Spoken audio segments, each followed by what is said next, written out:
Good morning. Welcome to the special edition of the Political Show. I'm your host, Leonard Gildari. As we continue in our series of political leaders visiting us here in our studio, today we have with us one of the most important leaders, or one of the most critical leaders in the country, and he's sitting on the opposition side, Mohammed Irfaan Ali, age 39. In January, he was named as a presidential candidate for the People's Progressive Party, which is in opposition now after 23 years of continued governance of Guyana. Mr. Ali headed the project implementation unit of the Caribbean Development Bank in Guyana. He was also attached to the State Planners Secretariat of the Ministry of Finance. Mr. Ali, in addition to serving as a parliamentarian for the PPP, was appointed as Minister of Housing and Water in 2009. He also held responsibilities for tourism, industry and commerce until 2015, when the administration changed hands. A central executive member of the PPP, his specialty is in urban and regional planning. Sir, thank you for coming and making yourself available so that Guyana can hear about your plans should your party win the next general and regional elections and you're sworn in as the next president of Guyana. Thank you. Let's get down to the people's business. Sir, there's a perception that the coalition government, there's a perception by the coalition government that you're a puppet of the former president, Barry Jagdale, who's come out of retirement and has taken control of the PPP. Is there any substance to those perceptions? First of all, Mr. Gildari, Leonard, let me thank you for having me on the program. You're most welcome. And let me, first of all, dispel a perception. Barry Jagdale did not take control of the PPP. Barry Jagdale was elected as General Secretary of the People's Progressive Party through a democratic process, and he is the General Secretary of the PPP. He is also the leader of the opposition, and that too was done through a democratic process where the leadership in the party reposed confidence in him as leader of the opposition and as General Secretary. As it relates to your question, I am not a person who suffers from insecurity. Of course, I'm not a puppet of Barry Jagdale. I'm a man in my own rights. Barry Jagdale has tremendous competencies. He's a skilled and experienced politician and a leader of great standing. He served well. He was the president of Guyana, and he is the general secretary. I am the presidential candidate of the People's Progressive Party Civic.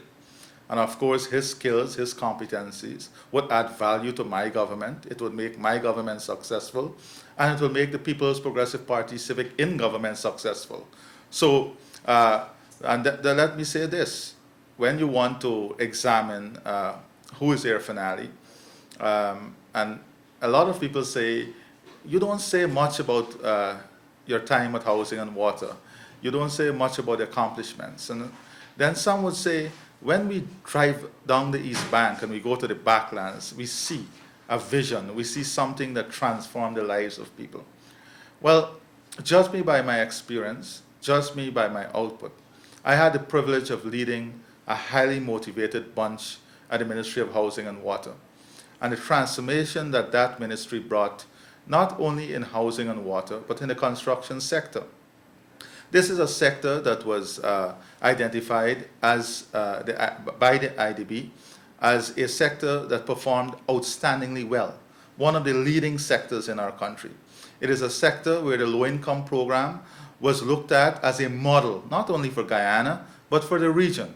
It is a sector in the years I was there that brought more than 30,000 house lots to people, that brought tens of thousands of titles to people, that saw young professionals owning their own homes, that saw a core home program for the first time, a hinterland pilot where we built homes in the interior and hinterland communities, that saw transformation in terms of the percentage of people having access to water in the hinterland from 50 to 85%, the percentage of people having access to treated water, the percentage of people along the coastal regions having access to water.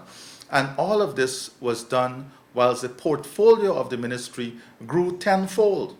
The capital investment of the ministry grew tenfold. The revenue from the ministry grew fivefolds.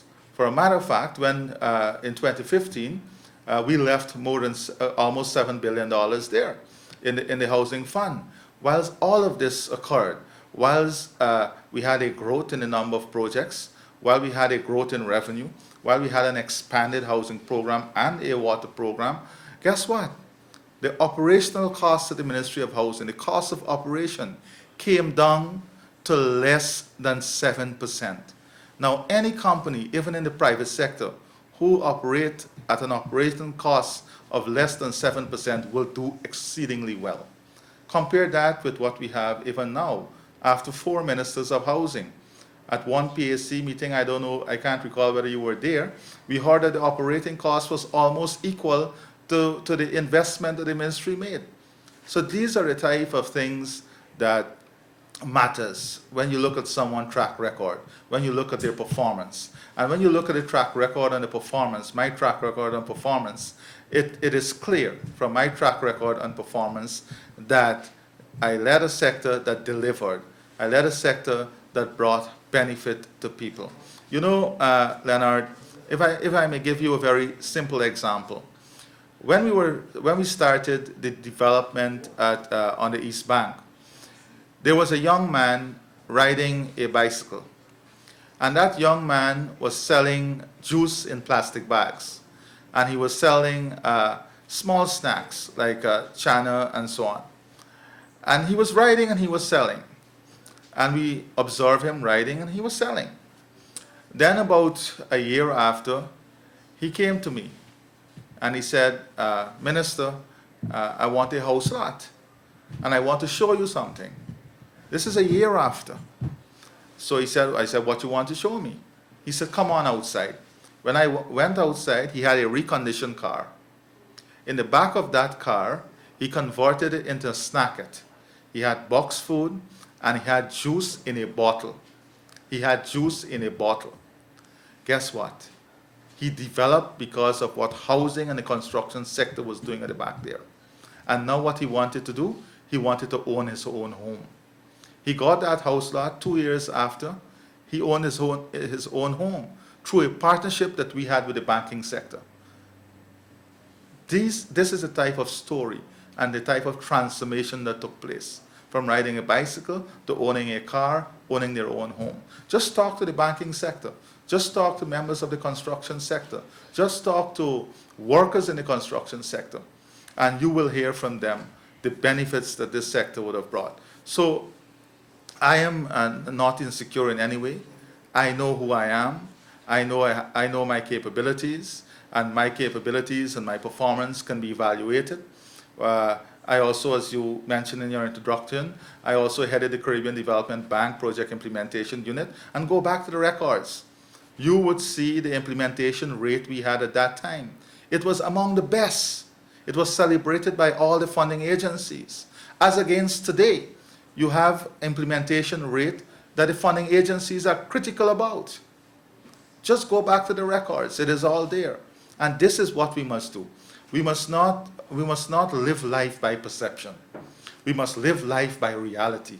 We must evaluate the realistic positions that we talk about. We must evaluate in a very factual manner what is before us. And in that evaluation, we'll be able as a people, we'll be able as a country to make the right decision and the best decision in the interests of the people, in the interests of our family, and in the interests of our country. And Leonard, I position to you without any arrogance, with the greatest of humility, that that decision would be an Irfaan Ali as President of Guyana. I thank you for that, sir. You're 39. You're asking Guyana to give you the confidence to hold the most powerful position. You'll be handling domestic, international issues. You'll be making policies which is going to affect thousands of people, hundreds of thousands. You're going to be asked to make decisions with regards to the emerging oil and gas. Are you ready to be president? Well, Leonard, if I was not ready to be president, I would not have accepted the nomination to the post of presidential candidate. Not only am I ready, but I'm ready to lead a highly competent team. I'm ready to lead a team that would be inclusive of the ideas, the views, and the aspirations of all Guyanese. That is why when we embarked on the journey of developing our manifesto, the General Secretary and I spoke, and we agreed that there are changes that are required, and the change included expanding the development of the manifesto, to have it as a more national document, to improve the democratization of the sharing of ideas and building of a manifesto. That is why we had a public forum. That is why all were invited to submit ideas, submit their visions, submit their aspirations, and there were sectorial debate at that forum on what is best for Guyana, and you will see those ideas reflected in the manifesto. Because we need to create ownership of this document. We need to create ownership of a vision that will take us forward as a people, as a country, together. And yes, I am ready to be president. I'm ready to lead this country.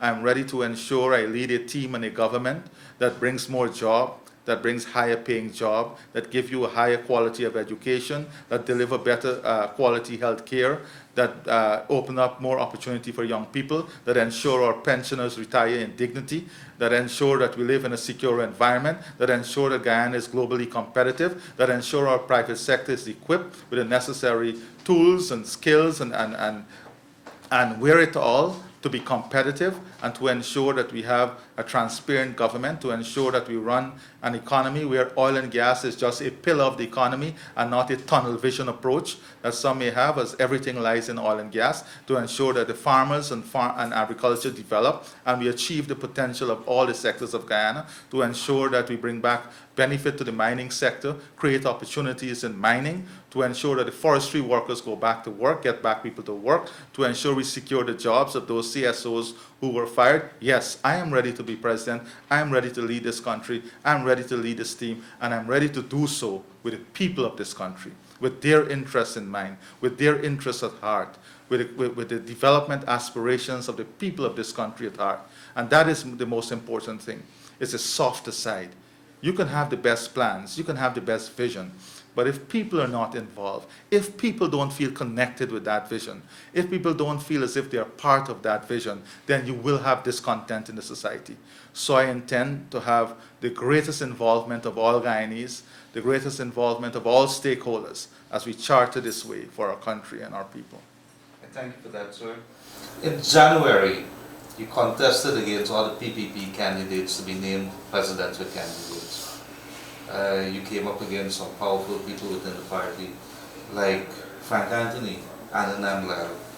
There were questions immediately after that about your academic qualifications. You kept largely silent.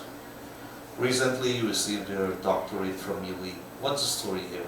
Well, Leonard, first of all, let me say that I don't like to use the word powerful. And I didn't come up against anyone. There was a process and there were nominations. These are all my comrades. I have tremendous respect for them.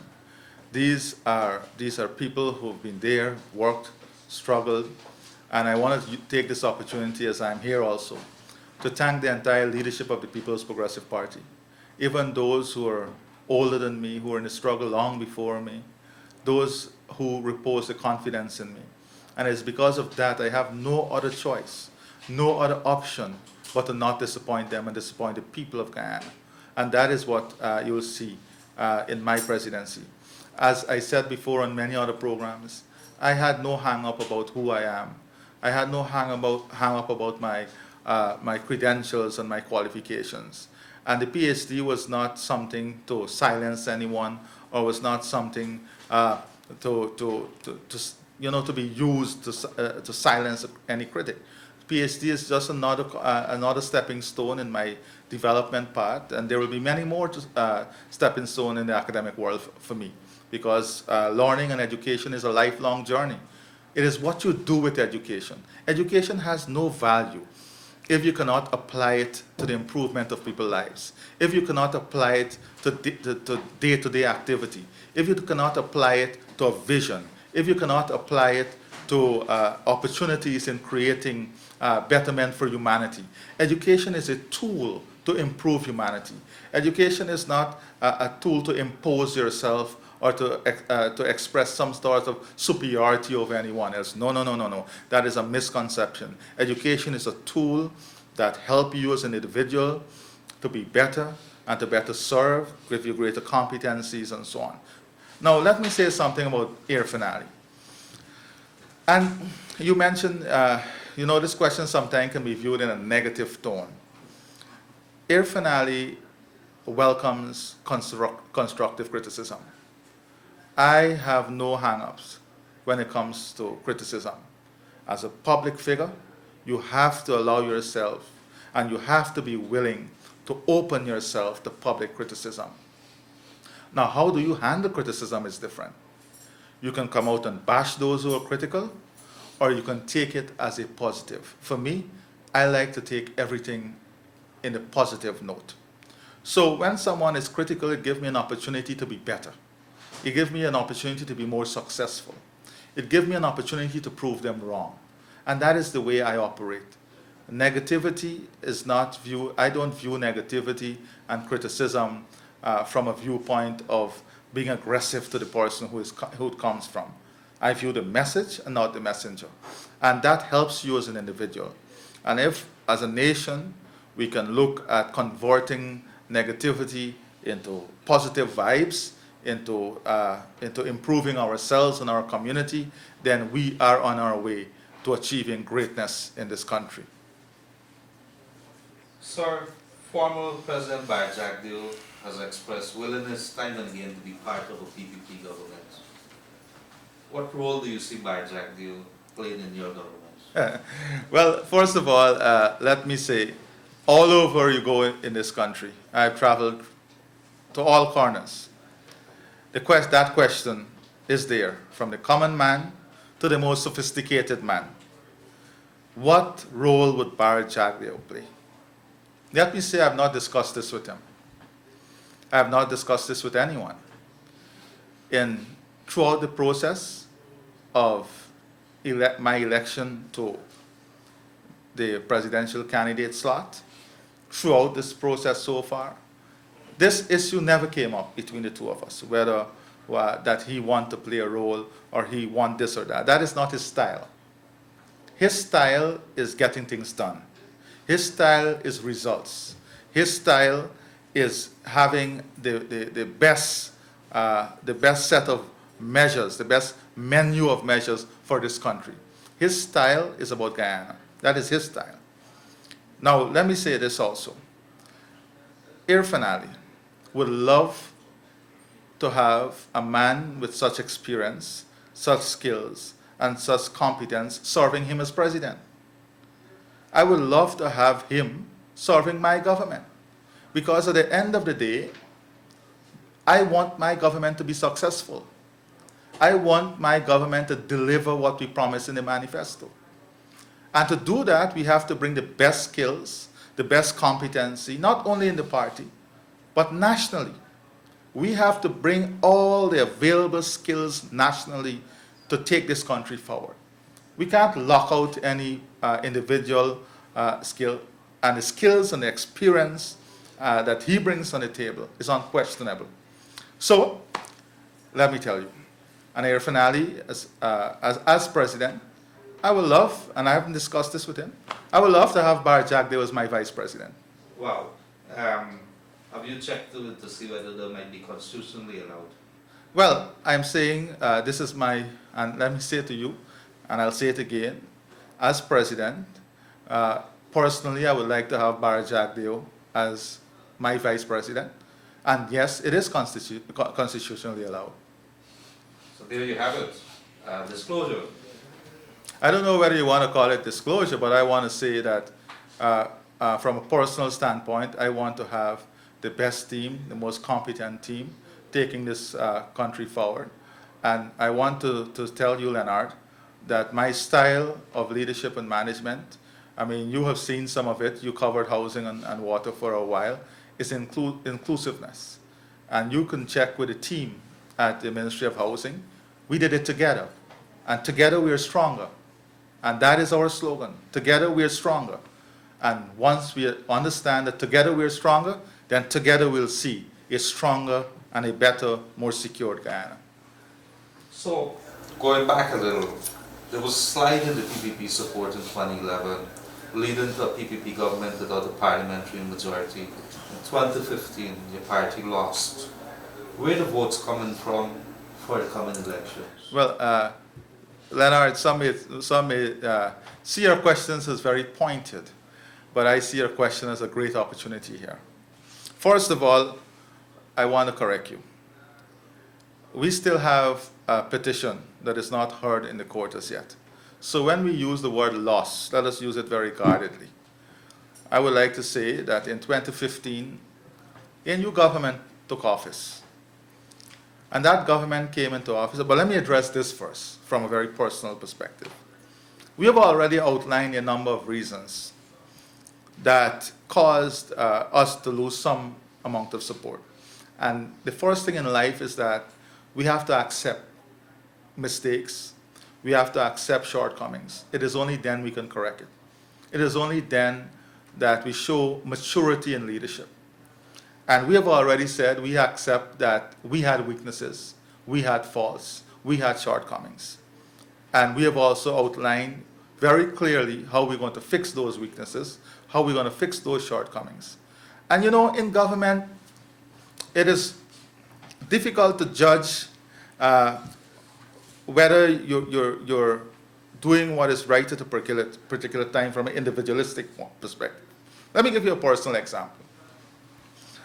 I was Minister of Housing and Water. We had 61 stop shops all across this country. Today, one man who may not have received a house lot, his voice will be loud, but the more than 30,000 that receive, that one voice would be louder than that more than 30,000 voice. And that is fair. That is fair, because that is a man that is not satisfied.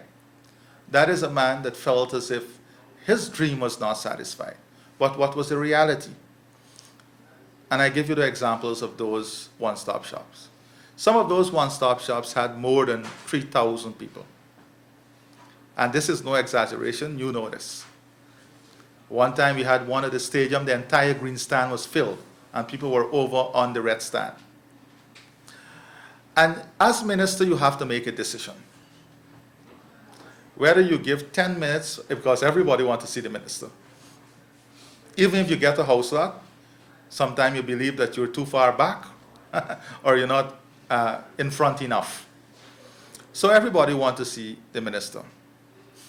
And the minister has time, limited time, because they only have so many hours. And you have to make a decision whether you use 5 minutes to see an individual, which is 12 persons per hour. But the individual, on the other hand, may believe that they need 10 minutes of your time. So you have to make a decision. And when you see 3,000, 4,000 people, then you as minister, you have to let the process work a bit faster. And that is why you have the technical team assisting. But the ordinary man out there, when you look at it from their perspective, would say, man, 5 minutes, he didn't spend enough time with me. And that is fair. That is fair, but as minister, you have to make a call. When you're serving 3,000 people on a given day, for example.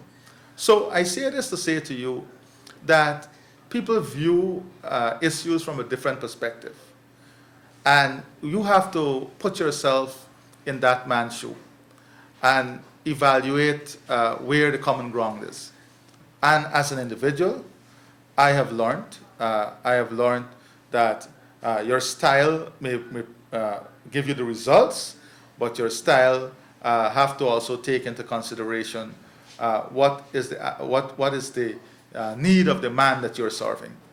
So these are things that help you to mature and grow, help you to understand the dynamics of a society and the dynamics of the way people think. And this is what adds the human touch. This is what adds the human touch to being in a leadership position, adds the human touch in being in a position where people have trust and confidence in you. And those are things that help you to grow. So I'm giving you, and this is all in answering that question. So we had issues where we ourselves had shortcomings and weaknesses, as I said. Secondly, we were in office for a long time, that the message of change was sexy. But more importantly, Leonard, this government came into office, I would say, by falsifying who they are. Explain. And I'll explain that. A manifesto is a very important document. A manifesto is a document that people, is like a contract, is a social contract. And we have a moral and ethical responsibility to ensure we implement what that manifesto is. Because we are asking people to put their trust in us based on what we promised them in that manifesto. And when we deviate from what we promised them, we are doing a dishonest to them. We are operating in a hypocritical manner. And what we are doing is that we are selling the trust that those people would have placed in us. So let us look. This is the government that, and you would agree that we lost some support in the sugar belt, in the rice belt. This is a government that not only promised increase in sugar workers' salaries, but it promised to expand sugar. To expand sugar. What we have instead, Leonard, you know what we have instead? We go to Wales, look into the eyes, and I want this government to do this. Go to Wales, look into the eyes of those sugar workers, and tell them, I have fulfilled my promise. Tell those who are suffering, those families who have lost everything, who cannot send their children to school today in these sugar belt areas. Tell the workers who for the first time in years have not gotten an increase or the annual bonus incentive, all because they trusted you, all because they believed in what you told them. Tell them, look them in the face, look them in the eyes, and tell them, we have delivered to you. Let this government do that. And not only in the sugar belt, there is a human side that is missing sometimes. You know what is it for a mother to not be able to feed her children? You know what is it for a father, a man, to feel as if he cannot provide for his family? To feel as if he's inadequate? Just because he lost his job after placing trust in a government that promised him great things? Well, that is the reality of what people face today. That is the reality of what people in the sugar industry face today. This is not politics. This is the reality. You can't hide from this. So that was one of their promise. Then let us go to the forestry sector. They promise great opportunities in the forestry sector. More jobs, more incentives. Leonard, go to Ichuni. Look at people who trusted them. Place placards on their body, asking for food. It is sad. Asking for food. Given 35 tags for the year. Go and tell the community forest organizations that you have delivered to them.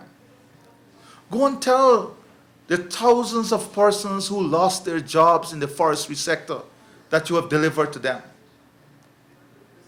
Go and tell the bauxite workers that you have brought betterment for them. The miners, more than 6,000 miners, mining workers are without a job today. 60% of the dredges are parked and non-operational. This is the reality. They promise better for miners. They promise great opportunities for miners. Let us then move to teachers, the public servants, nurses, that were promised the doubling of their salaries in some instances. What have they gotten? What is the reality? Look at the rice farmers. The rice farmers were promised $9,000 per bag. What have they gotten? Instead, the government is now running away from this promise, saying we never promised that. The government is telling the rice farmers that this industry is private business. What message are you sending? That is why, Leonard, in rice from 2015 to now, we have lost $40 million in revenue. In sugar, we have lost more than $50 million in revenue. In forestry, we have lost almost $30 million in revenue. The government that promised less taxes, today we are paying more than $100 billion more in taxes. This is the reality as against the promises. This is the reality as against what was told in the manifesto. So where are the votes coming from? The votes are coming from the broken promises. The votes are coming from the trust that the people of Guyana has lost in this government. The votes are coming from the people of Guyana who feel betrayed, who felt betrayed, and who were betrayed by this APNU AFC government. And this will be the largest victory ever for the People's Progressive Party Civic. You know why? Because people can judge us now. People has standards. The young people can see today. You can go back to all the PPPC manifesto, and I urge all the listeners, all the viewers to do this. Go back to all the People's Progressive Party Civic Manifesto as against their manifesto, and you will see who stand true to their promises. You have to remember, Leonard, and I know you're anxious to go on, but you have to remember, there was a time in this country when commercial interest rate was near to 40%. When there was no housing program, and to get a loan, it was not only impossible, but the rate at which the interest rate at which you got those loans made it unreachable for the ordinary man. Though that was a past we came from. The debt burden that we inherited.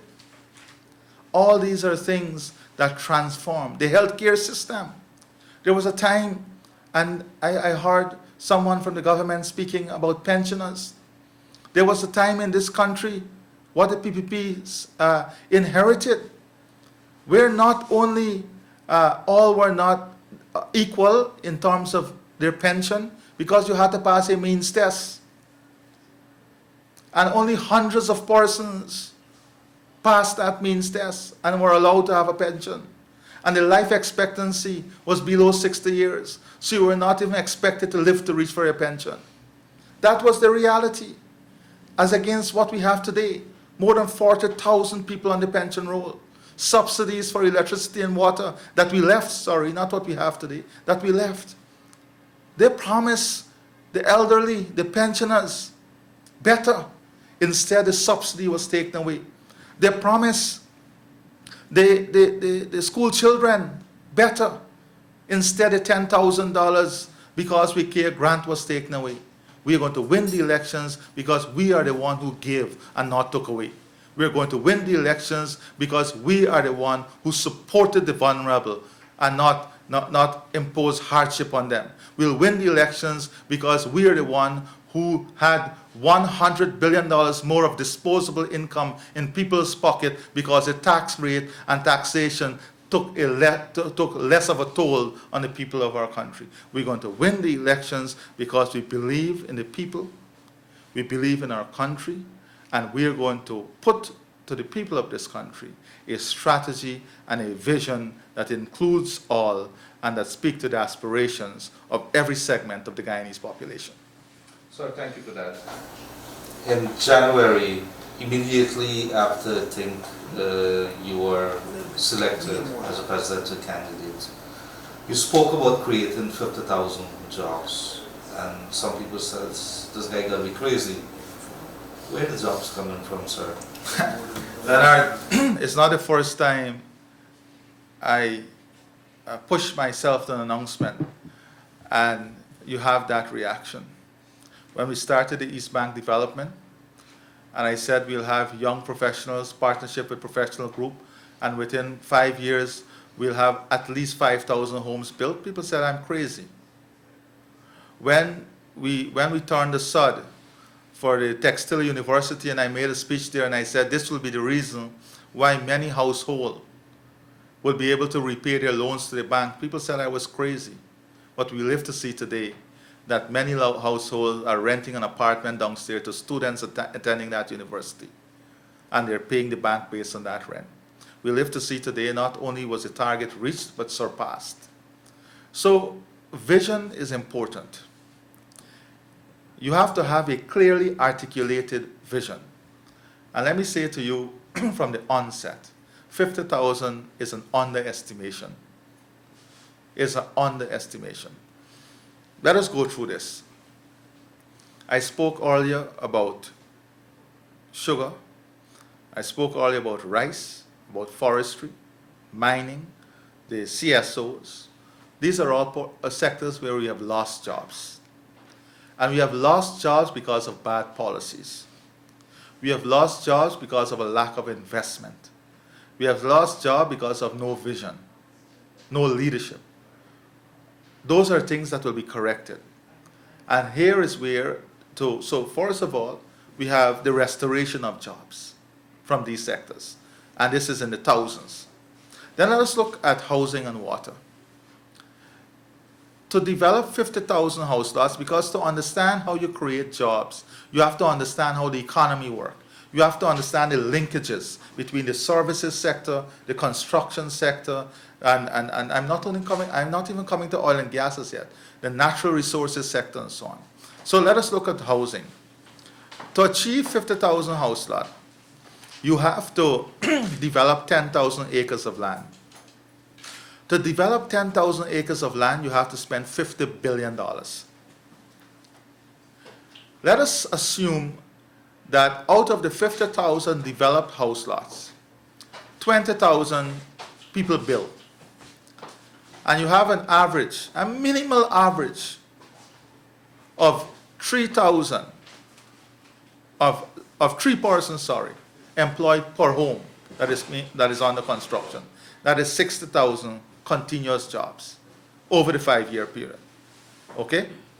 Now, let us, so the housing and water sector, an investment in the housing and water sector will bring almost 5,000 jobs directly. Then you have the trucking service, the cement plants, the service provider, the hardware store, because all of this is connected. You have to understand how the economy works, how the economy is connected. That is why today you're hearing truckers saying business slow, the hardware store saying business slow, the man who sells food in the construction site saying business slow, because it is all connected to each other. If the high level development does not take place at the pace it is supposed, in this case housing and water, then it has a ripple effect through the rest of the economy. And this is what we have to understand, the linkage and how the economy operates. So the housing, then you have the construction sector by itself. You're talking about investment in a high-rise bridge over the Demerara River, works on the bridging the Quarantine River, a new highway from Timeri coming all the way down the East Bank. You're talking about $2 billion of investment every year in hinterland roads. You're talking about community roads, schools, health centers, hospitals. You're talking about a construction sector that would explode in magnitude. So you'll have thousands of jobs created there also. Then we have to look at the emerging sectors, manufacturing, ICT. Our manufacturing sector today is dead because of the energy, the cost of energy. Today, you and I would have been paying almost 80% less in our energy bill, or electricity bill, if we had completed the Amalis Falls Hydro project. It was blocked. Now, the opposition said at that point in time that there was a high cost. So, well, go ahead. And don't forget, this opposition also convened an independent consultancy that proved to them that the direction we were going in terms of hydro was the right direction in terms of energy sustainability. But they won't tell you that. Their own consultancy, just as their own white paper told them not to close the sugar industry or sugar estates. Let us not forget that also. So we have the ICT sector, we have the manufacturing sector, which we have to bring down the cost of energy. And we're going to develop an energy mix that is going to work on bringing down the cost of energy and giving us sustainable energy, a sustainable pathway in terms of energy requirement now and in the future. Then we have environmental services. We earn annually over 200 million US dollars from carbon credit sales. The environmental sector and environmental services alone can bring in hundreds of jobs. Then we have the services sector. That is why it is linked to a world-class institute of hospitality, because we have to train our people. Within the next 5 years, you'll have at least 4 new hotels, world-class brand, because we are out of capacity as it is now. Again, people will be employed in this sector. And of course, once you build the right framework for development, once you have a right local content legislation, and when we talk about local content legislation and a local content framework, we can't only look at local content for the oil and gas sector, you know. We have to look at local content for Guyana, for the Guyanese private sector, that include the stakeholders, the farmers, the miners, and everybody. Because the local content must be able to give all Guyanese, regardless of which sector they're investing in, regardless of which sector their business is located in, must give them a comparative advantage so that they can compete globally. So when we talk about local content here, is ensuring that we start training our human resource capacity, is ensuring that we have the right investment in the offshoots of the economy. I have not said a single word about oil and gases yet, because this government has a tunnel vision. Everything is oil and gas. Oil and gas would only be one pillar of Guyana's economy. It will be a pillar that will bring tremendous benefit, but that benefit must be able to grow, other sectors, must be able to ensure that our economy is diversified, must be able to ensure that opportunities are created in other segments of the economy. That is what it must do. And let me say this. We must understand that we have a responsibility in ensuring that our private sector is ready to take up the opportunity. We have a responsibility in ensuring that we give the private sector the necessary incentives, that we give the private sector the necessary tools, trained human resources capacity, that we have to analyze that gap. We have to bridge that gap. And we have to help the private sector to overcome that gap. Otherwise, they will never be able to meet the requirements that some of the new sector would have them qualified to meet in order for them to compete or to even benefit from what those sectors have to offer. So we have to help the private sector. This is not handout.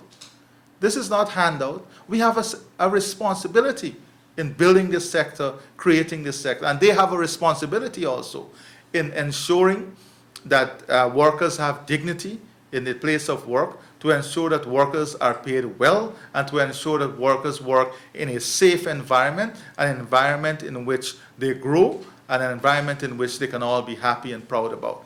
And then you have, of course, coming off of, and you have to think large. The vision would be one, we have to understand Guyana in 20 years. And these are the important set of years for us to build the capacity to meet what the potential is in 10 years from now. So we have to build, when we say ICT, we cannot only look at ICT as giving out Wi-Fi service or internet service to communities. It goes beyond this. It goes beyond affordability. Affordability is important because all must have access, and they must have affordable access. But how do we use ICT as a platform that will generate jobs? How do we use ICT as a platform that will build and widen the economic base of our country? And there are models out there. Whether you look at the at Dubai and Abu Dhabi, or Singapore, or India, or Bangalore, ICT, we have to build our own ICT niche. We have to ensure, for example, how do we make education and healthcare an export honor for Guyana? You may want to say it's impossible, but it is a real opportunity for us. And we will have the capital to invest in a healthcare system, an education system that can be an export, that can be a foreign currency earner for this country. And those are things that are linked to the low segments of the economy that creates real opportunity on the ground for people. So $50,000, 50,000 jobs is a gross underestimation. Then we also create jobs in the farming sector. We have to do what we call smart agriculture. We have to ensure that young people get access to new lands, and the building of these roads will open up new opportunities, open up new lands. We have to move towards high-value crops. We have to look at not only high-value crop, but look at the market trends, non-GMOs. We have to look at non-GMOs that carries higher prices. We have to look at large-scale farming, mass production. We have to give incentive to the livestock industry to ensure that we build up our agricultural base and diversify our agricultural base so we can tap in significantly to that $10 billion market right here in CARICOM. We have to attract those type of investment and investors who have the capital to come here with us, with the local private sector, with local farmers in increasing yield, increasing productivity, so that we'll be able to compete globally and so that we can tap into these markets that are duty-free access. We have to also make use of our geographic potential, our geographic location. Because of where we are located, we are part of CARICOM, we are part of the Union of South American countries. It gives us trade advantage. We have to work on ensuring we make use of those trade advantages. We build our economic base to make use and take full potential of those trade advantages. That is the type of vision you will see in an Irfaan Ali-led government after March 2nd. 50,000 plus jobs. Thank you for that. The party, the PPP, was historically viewed as a socialist and anti-West one. How do you reconcile this? Well, again, perception. The General Secretary of the PPP made this very clear. He said, we are a democratic institution. We support democracy all over this world. We support a pro-poor approach to growth and development, and we are not defined by any ism. We are not defined as socialists. We are not defined as capitalists. We want to see every single Guyanese live in dignity. We want to see all of humanity live and grow in dignity. We want to see democracy and freedom respected and celebrated all across the world. And look, recently, we have here in Guyana our own democratic challenges, our own constitutional challenges. And look at who stood up. It is clear. Those who believe in democracy stood up and spoke out. Those who embraces democracy stood up and spoke out. And those are persons we must work with. Those are countries that has to be our strategic partner. And you say the West, I say that, take for example the US, if you want to be direct in your question. I see the US as one of my most important strategic partners in taking this country forward. From a security standpoint, from an investment standpoint, and from a national standpoint. They are an important strategic partner for Guyana, and we have to be fools not to embrace these partners in terms of the US, and if you want to be more direct, Canada and the British. An Irfaan Ali-led president will be one that embraces country based on the rule of law, based on democracy, based on freedom, based on human rights, and based on a common interest of advancing the cause of humanity and ensuring there's a pro-poor approach to growth, ensuring that the private sector is given enough scope, is given enough incentive so that they can compete, so that our own private sector here can be globally competitive, our own private sector here can be equipped to take advantage of the opportunities that would come our way. That is the type of government that an Irfaan Ali would lead. That is the type of government that the General Secretary spoke about. A government that is people-oriented, people-centered, with a vision that includes all. Sir, I asked several of our leaders who would have appeared at this show, and they were seated in that same chair. I've asked them about shared governance. We have our population vote in one way or the other, half and half. Are you open to a national front government, and what kind of model are we looking at if so? Well, let me say this to you, Leonard. There's a lot of debate about shared governance, inclusive governance, national unity. Those are things that are not talk show.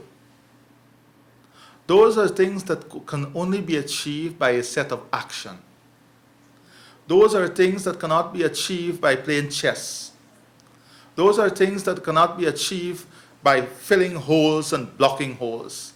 Those are things that has to be achieved by a clear vision, an inclusive vision, a set of ideas, and a set of action that ensure all are involved, that ensure all are equal, that ensure all benefit, and ensure all feel a part of. What am I talking about? There are some that feel that calling ourselves a coalition and sharing out position is inclusive governance or social cohesion. If you take Prime Minister, we happy. Oh, we're inclusive. If you don't take Prime Minister, we divorce tomorrow. That is opportunism. That is opportunism in the worst sense. Inclusive governance, unity, has to be achieved through action, ensuring that we build a healthcare system that provides equal benefit and support all, ensuring we build an education system that all can benefit from, free education within 5 years, 20,000 scholarships, the 1,000 young people we sent to become doctors in Cuba, the 1,900 CSOs, bridging the gap of inequality, including the ideas of everyone, including the vision of everyone, having a stronger parliamentary democracy, respect for the rule of law, respect for the Constitution. These are the things that will bind us together. These are the things that will make us cohesive. These are the things that will promote inclusive governance, not sharing of position. I beg to disagree. Not sharing of position, not disagree with you, but disagree with that position. Inclusive governance has to be achieved through hard work. National governance has to be achieved through hard work. It has to be achieved through a commitment, and that commitment has to be one that breaks down party barriers, one that breaks down race barriers, one that breaks down religious barriers, one that breaks down societal barriers. And this can be achieved if all the people feel as if they are part of the development of our country. All our people feel as if they're part of the vision. All our people feel as if they have a stake in this country. If people believe that they don't have a stake and they're treated unequally and that democracy is lost in our country, then it must have an effect on unity. It must have an effect on national governance. And these are things that require action and commitment from a government, and that is the commitment I'm giving to you and the people of this beautiful country. That is the Irfaan commitment that his government, the next government, will bring. I understand that you're a father now. Congratulations. I think your troubles have now begun. Thank you very much for that. Though, regardless of how much trouble that brings, it's a joyful struggle. It's a joyful struggle, and it brings tremendous joy. And children are like this. Children bring tremendous joy to a family. You can only multiply that to understand how much joy children bring to a country and to a nation. And my commitment as president would ensure that we celebrate this joy, we nurture this joy, and we give this joy that children bring to a nation and a country. We give this joy the acceleration, and we give this joy the sense of hope and the sense of purpose that would make them live a life that is fulfilling. On that note, sir, what plans does the Irfaan government has in terms of, or did they have planned for the vulnerables? I'm talking about the seniors here, for the orphans, for the single parents, for the homeless. Well, that is a very important segment of national life that we must target. And you will know that successive PPP civic government brought different policies and programs that sought to address the needs of the vulnerable in our society, and that captures the elderly and everyone. So when we talk, for example, about pensioners, we're not only talking about a pension, an increasing pension. We have to talk about retiring in dignity. We have to talk about the other benefits, ensuring that they have access to water, ensuring they have access to electricity. So the removal of the subsidy on electricity and water is taking away that access to basic things that would make the pensioners live in some comfort. Those are things that has to be restored and expanded.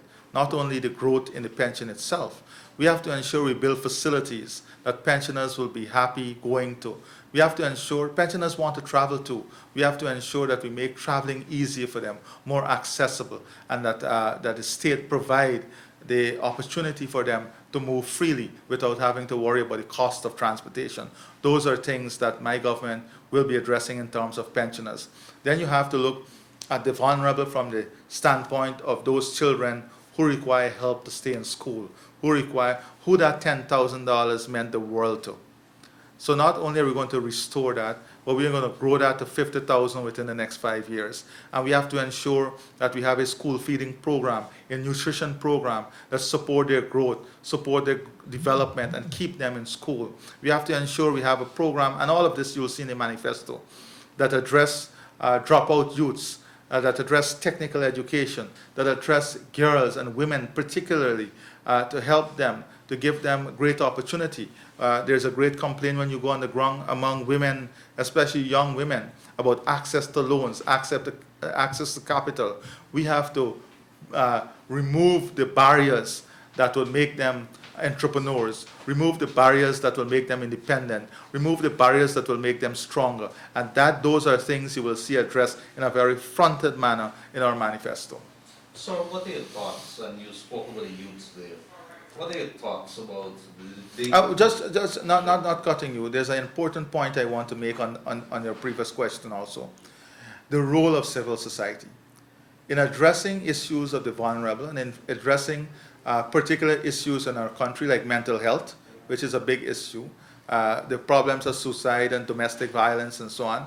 In addressing those issues, a government alone can't address it. We have to bring civil society in. We have to ensure that civil society sit on the table. We have to ensure they play a major part. The religious entities, religious bodies, we have to ensure they play a part, an important role in the policy formulation, in the policy implementation, and in helping us in these issues that some in society may term as the soft issues, but they are hardcore issues. Issues of mental health and so on are hardcore issues that we must address. I just wanted to add that. Sorry, I interrupted you. No, that's okay. Decriminalization of marijuana. I presume this might be an issue that is surfacing, and there may be some promises being made for the campaign. And Well, don't forget, Leonard, that there were promises that were made in the previous elections about this from the APNU-AFC government. We have already made very clear about decriminalization of small quantities and so on. We have already outlined a position on that. But this is an issue that requires also a national conversation. The two of us sitting in this room, and we must be willing to embrace this debate.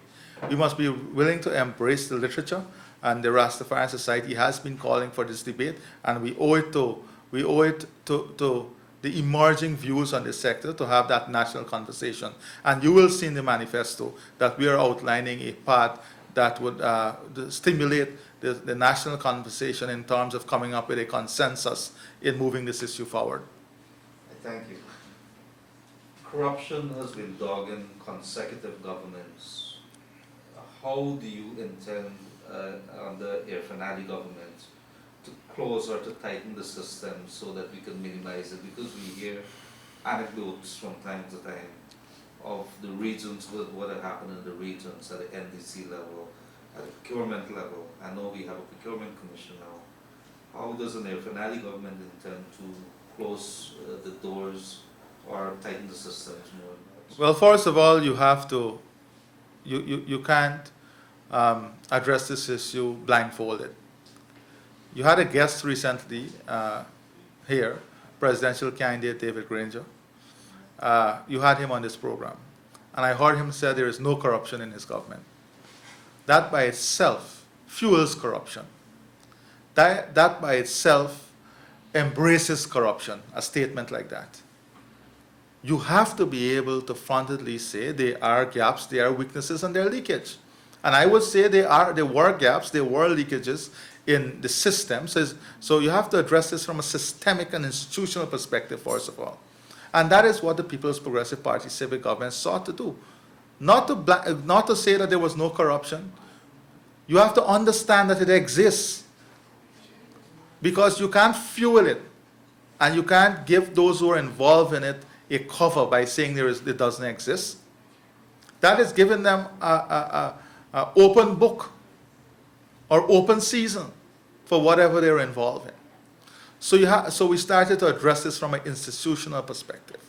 One, setting up of the National Procurement and Tender Administration Board, taking away the power for the award of contract from ministers.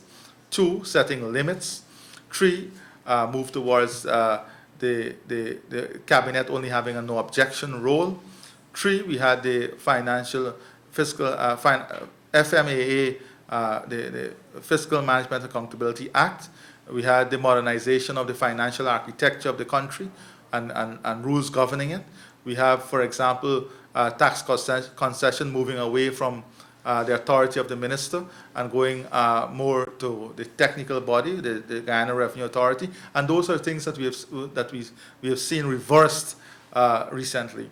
Now, in addition to this, we have to ensure that we build a system in the future that look at future issues. We have to look at what are some, and there will be more sophisticated type of corruption in the future, because just as we are looking as investment in oil and gas sector, there is a sophisticated person, criminal out there looking at highly sophisticated crime in the future. So we have to build an architecture. We have to build a systemic institutional capacity, or a systemic institutional capacity, not only for now, but looking into the future and the threats that exist in the future, so we can deal with those also in the future. So, and here finally, government is would ensure that this issue is top in terms of the priority, would ensure civil society play a role in transparency and accountability, would ensure that the Auditor General has the necessary resources and independence that he requires to keep government in check, would ensure that there is systematic monitoring of projects, and that there must be a national reporting mechanism in terms of projects and programs that we are pursuing. And in the future, you will have a lot of models built around, and this is how development works. Developed country, they have a lot of model built around BOOT, build, operate, own, and transfer, or public-private partnership. That process itself has to be scrutinized. That process itself has to have layers in terms of transparency and accountability, unlike what we have now.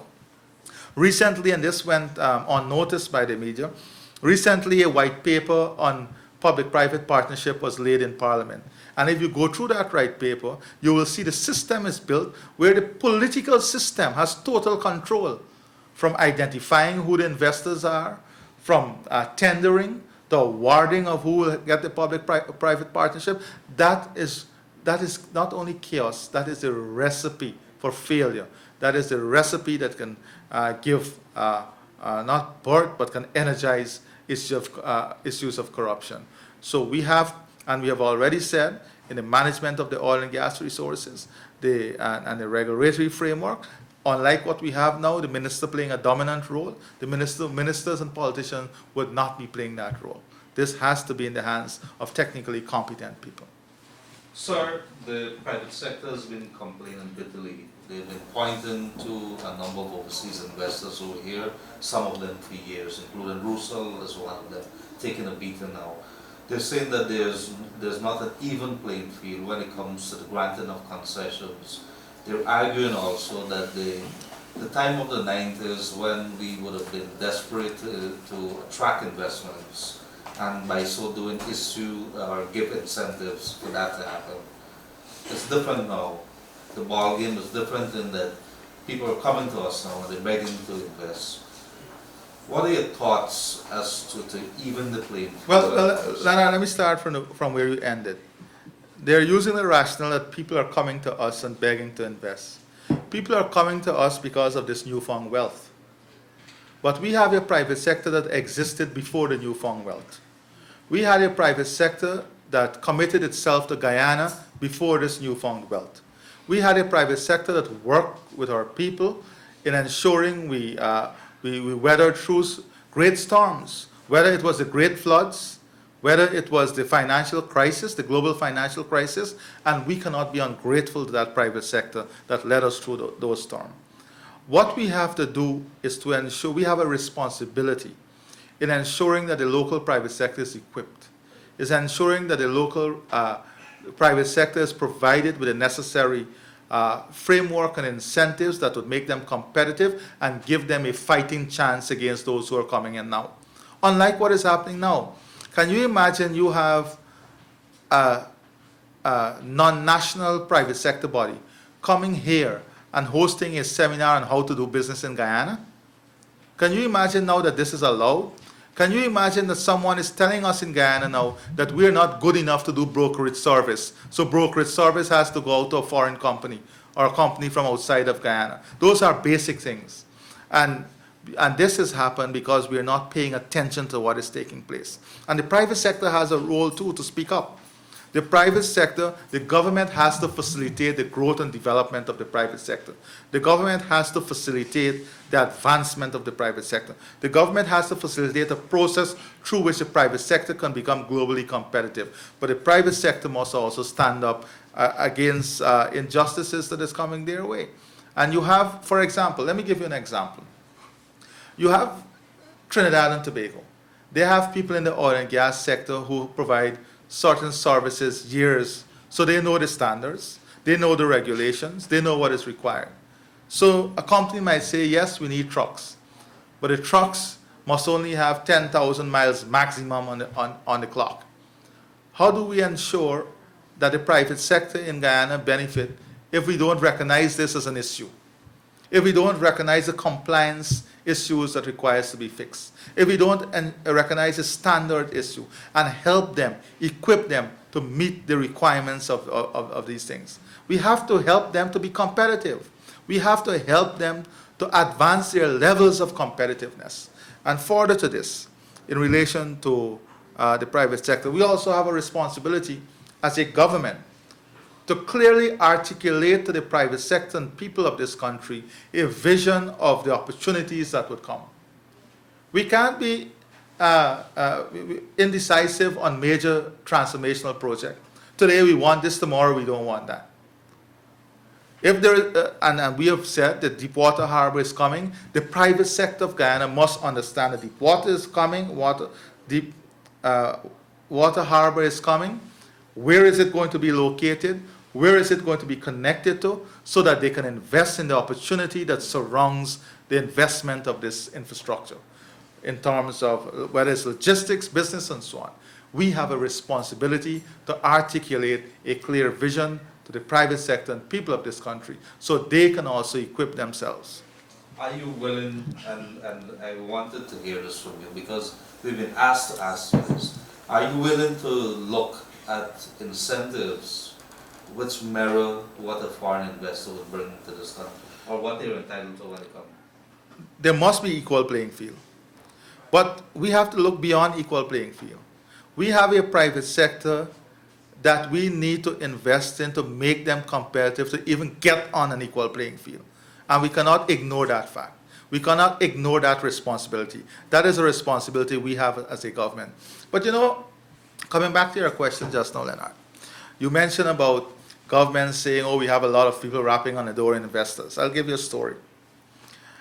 There's a group of farmers on the East Bank, Essequibo, who were producing lime. And they came to me and they said, Minister, 2 years now we're trying to get lime into Trinidad, and we can't get the lime. I called every single authority in Trinidad. And I'm not saying this to knock any country. I'm giving you an example. One investor took a chance and he exported the lime. the line was left to rot on the wharves. By the time bureaucratic delays were looked at, the line was left to rot. Why am I saying this? I'm saying this that this new energy in Guyana offers us an opportunity. And those very private sector bodies that want to come to Guyana and talk about the opportunity must be willing to go out of Guyana and break down those barriers. They must be willing to go out of Guyana and talk to their government, ensuring that Guyanese get an equal playing field when our goods and services is exported to those jurisdictions. So yes, you want to have energy in our economy? Fine. We must be open. We must embrace all investors. But in the same breath, we must ensure our interest is also protected. And they must also see themselves as having a responsibility to break down those barriers in their jurisdiction. And by the way, our wealth must make us a better brother and sister to our development partners, a better brother and sister to the rest of CARICOM, a better brother and sister to humanity all across this country. We are known for that, and we must keep that going. What are your thoughts on constitutional reform? We've been talking with it for a couple of years now. Seems to be little headway. Leonard, listen, constitutional reform is not a one-man show. It is not a two-man show. It is not a room party. Constitutional reform must be led by the people in the interests of the people. And we are for continuous relook of our Constitution.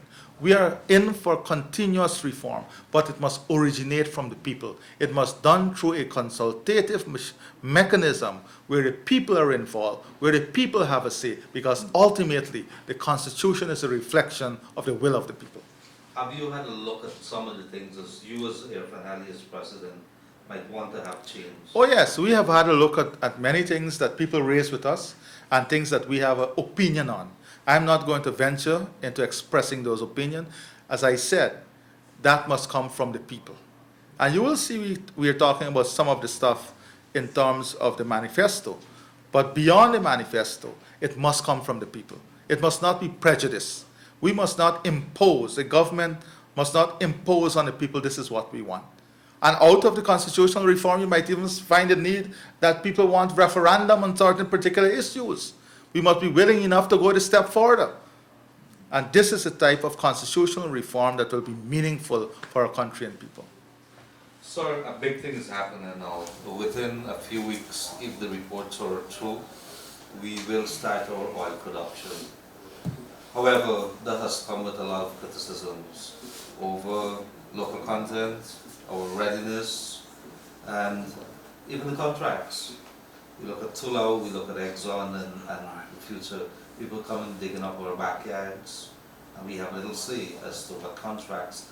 We're not even sure what the cost. We were handed a bill of almost $900 million US, and these are pre-contract costs.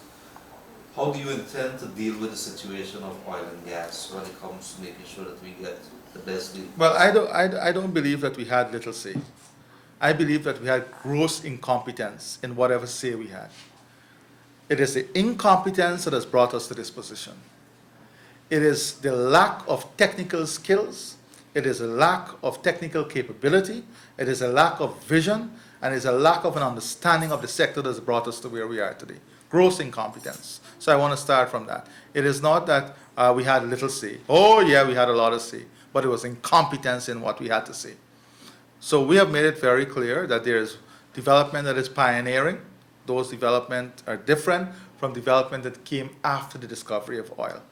And we've already made it clear that those are contracts that has to be relooked at. But I want to say that in looking at the oil and gas sector, we have to look at the oil and gas sector, ensure that we have a framework that's safe for future generation, a framework that protects and secures the environment, a framework that ensures local content legislation that brings benefit and true meaning to local content. We have to look at a framework, I said that's safe for future generation already, that looks at accountability and transparency, and that is why I said involvement of civil society.